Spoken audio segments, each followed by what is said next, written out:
చిట్టుబాబు స్కూల్కి వెళ్తుండండి. పెద్ద తాత చిన్న తాత ఇద్దరు, భగవాన్ తాత ఇంకా రెడ్డి తాత ఇద్దరు తీసుకుపోతున్నారు.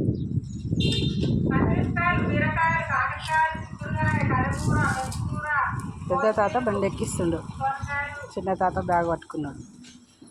కిట్టు బాయ్, ఎటు పోతున్నావు?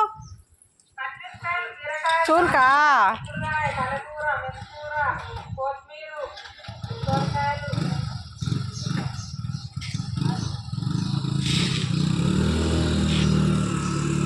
అన్న తమ్ముళ్ళు ఇద్దరు మనమన్ని స్కూల్కి తీసుకెళ్తారు.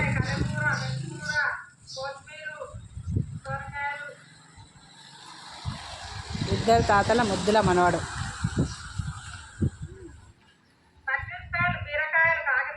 మా ఇంటికి ముందుకు కూరగాయలు అమ్మొచ్చినాయండి. హాయ్ శ్వేత.